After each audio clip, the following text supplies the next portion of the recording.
Hi, I am Ravindra Pandey.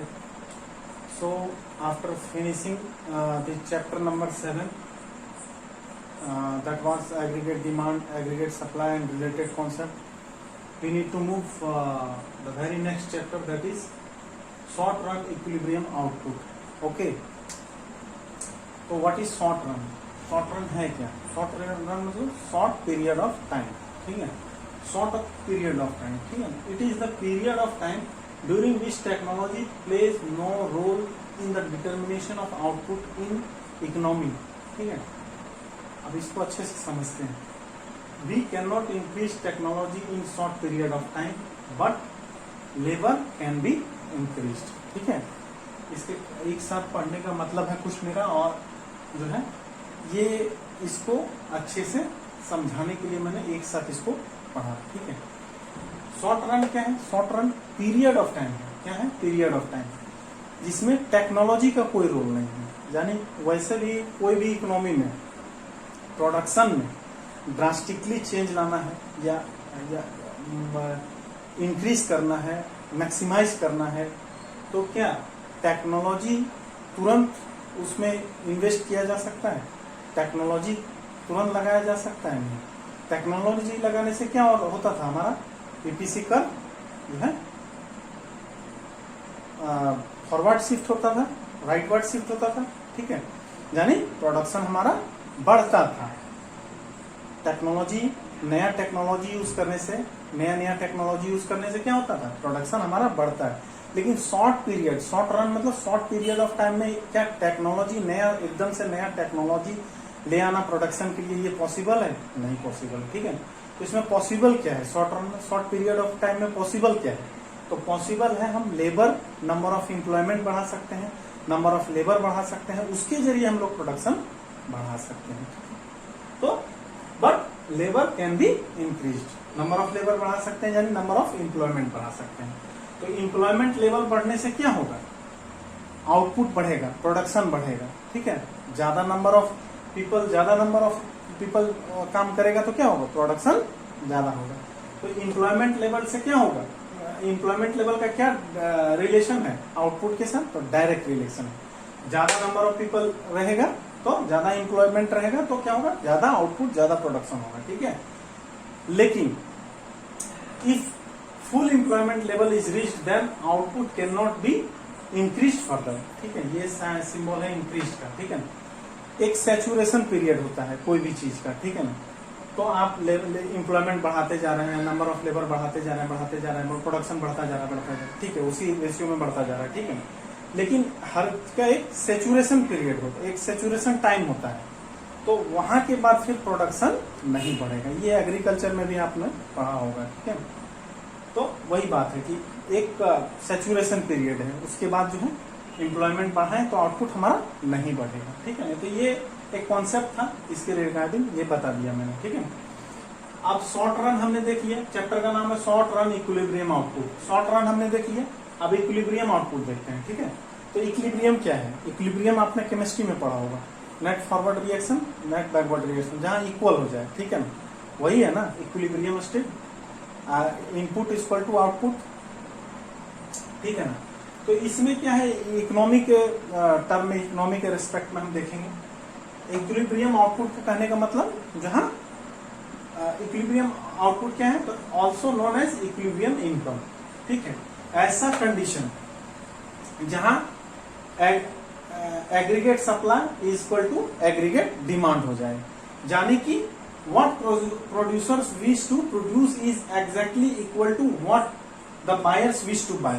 यानी कि जितना प्रोड्यूसर विश टू प्लान कर रहा है प्रोडक्शन के लिए, प्रोड्यूस करने के लिए का जितना प्लान कर रहा है वो एग्जैक्टली किसके बराबर हो जाए? जो कंज्यूमर कंज्यूम करे या परचेज करे प्रोडक्ट का. ठीक है ना? वो दोनों क्या हो? बराबर हो जाए. ये संभव है क्या? ये संभव है.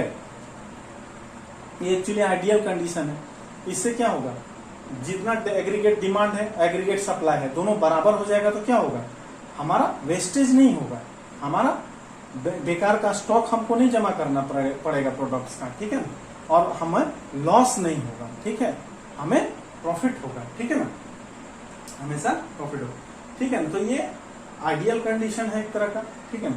इसमें होता क्या है, ये क्या एग्रीगेट सप्लाई हमने पढ़ा है कि desired level of output plant by the producers होता है, ठीक है ना, और ये इक्वल टू वाई होता है। क्यों होता है ये हम चर्चा करेंगे फिर, ठीक है ना। एग्रीगेट गुड्स एंड सर्विसेज का सप्लाई से क्या होता है, वैल्यू एडिशन होता है, वैल्यू एडिशन से क्या होता है, इनकम जनरेशन होता है।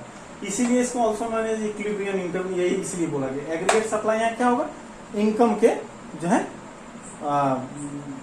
डायरेक्टली रिलेटेड होगा, ठीक है ना। एग्रीगेट सप्लाई क्या होगा, एग्रीगेट डिमांड से रिलेटेड। एग्रीगेट डिमांड हमने पढ़ा है रिलेटेड टू कंजम्पशन, ये किससे रिलेटेड है, कंजम्पशन से। Desired level of consumption expenditure plan by the house hold, ये एग्रीगेट डिमांड हमने पहले ही पढ़ा है, ठीक है। इससे पहले वाला चैप्टर में एग्रीगेट डिमांड पढ़ा है, एग्रीगेट सप्लाई पढ़ा है, इसका नेक्स्ट चैप्टर है। इसीलिए नेक्स्ट चैप्टर, इसके पहले चैप्टर इसलिए पढ़ा दिया गया एग्रीगेट डिमांड और एग्रीगेट सप्लाई को, ठीक है ना। तो ये एग्रीगेट डिमांड और सप्लाई हमने देखा है, यहाँ मैंने ऐसे ही लिख दिया फॉर नॉलेज, ठीक है ना। अब प्रॉब्लम एराइजेस, अब होता क्या है, अब ये दोनों कंडीशन, ये दोनों बराबर हो जाए तो ठीक है, अगर बराबर ना हो तो क्या होता है, प्रॉब्लम कहाँ खड़ा होता है, जब ये दोनों बराबर नहीं हो, यानी एग्रीगेट डिमांड और एग्रीगेट सप्लाई बराबर नहीं हो तो होता क्या है, अगर तो क्या होगा, दो ही कंडीशन होगा, या तो एग्रीगेट सप्लाई ज्यादा हो जाए एग्रीगेट डिमांड से, या फिर एग्रीगेट डिमांड ज्यादा हो जाए एग्रीगेट सप्लाई से। तो एग्रीगेट सप्लाई अगर ज्यादा हो जाएगा, इसका क्या मतलब है, प्रोडक्शन ज्यादा हो रहा है, और जितना कंजम्पशन है, जितना डिमांड है, एग्रीगेट डिमांड है या कंजम्पशन है, उससे ज्यादा प्रोडक्शन हो जा रहा है, तो क्या हो जाएगा, इससे अनसोल्ड स्टॉक होगा, जो माने बहुत सारा सामान नहीं बिकेगा, यानी हमारा अनसोल्ड स्टॉक हो जाएगा जब एग्रीगेट सप्लाई ज्यादा हो जाए एग्रीगेट डिमांड से। इसी तरह जब एग्रीगेट डिमांड, जब एग्रीगेट सप्लाई, एग्रीगेट डिमांड जब ज्यादा हो जाए एग्रीगेट सप्लाई से, तो क्या होगा, वहां क्या होगा, कंजम्पशन, इसका मतलब ज्यादा है, मांग ज्यादा है, ठीक है ना, और प्रोडक्शन या सप्लाई कम है, ठीक है, तो वहां भी घाटा होगा। घाटा क्या होगा, क्योंकि जितना रिक्वायर्ड था, जितना डिमांड था, वो कहीं ना कहीं उसको फुलफिल नहीं कर पाया, तो उसके वजह से जो घाटा हुआ, वो घाटा है ना, तो वो घाटा वहां भी घाटा है, यहाँ भी घाटा है, ठीक है ना। तो ये है आइडियल कंडीशन, ठीक है। सो अब हमें देखना है डिटर्मिनेशन ऑफ इक्विलिब्रियम आउटपुट। तो टू अप्रोचेस है, two approaches to study equilibrium output, ठीक है। पहला अप्रोच है एएस इक्वल टू एडी, ठीक है, पहला अप्रोच। दूसरा अप्रोच क्या है, where S is equal to I approach, यानी सेविंग और इन्वेस्टमेंट का अप्रोच, ठीक है ना। तो पहला अप्रोच तो हमने देखा एएस एडी है। दूसरा अप्रोच में एएस और आई, ये फाइंड आउट कैसे करते हैं, ये कैसे फाइंड आउट करते हैं, how to find out S equal to I for second approach, ठीक है। एस और आई को मैंने फाइंड आउट किया है, कैसे इसको देखिए। AS equal to AD equilibrium condition है, ठीक है, ये मैंने पुट किया AS equal to AD in equilibrium condition, ठीक है। अब एएस इक्वल टू क्या होता है, Y, we have read that, read in closed economy क्या होता है, एडी जो है, एडी इक्वल टू क्या है, सी प्लस आई। अब एडी की जगह हम क्या पुट किए, सी प्लस आई, और एएस क्या है, एएस से क्या होता है, एएस से देखिए एग्रीगेट सप्लाई से क्या होता है, गुड्स एंड सर्विसेज का सप्लाई से, गुड्स एंड सर्विसेज का सप्लाई से क्या होगा, सर्विसेज का सप्लाई से क्या होगा, जो है वैल्यू एडिशन होगा, ठीक है ना, वैल्यू एडिशन होगा, और इससे क्या होगा, इनकम जनरेशन होगा, इनकम जनरेशन, ठीक है। देखिए गुड्स एंड सर्विसेज का सप्लाई से क्या होगा, वैल्यू एडिशन होगा, वैल्यू एडिशन से क्या होगा, इनकम जनरेशन होगा, यानी सप्लाई से क्या होगा, इनकम जनरेशन। इसलिए सप्लाई को मैंने क्या लिखा, वाई से, इनकम से डिनोट किया, ठीक है ना, ये पहले भी बताया जा चुका है।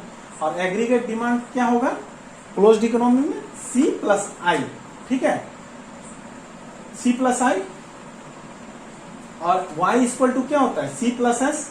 वाई क्या होता है, इनकम क्या होता है, कंजम्पशन प्लस सेविंग, यही होता था income, income equal to consumption plus saving, ठीक है।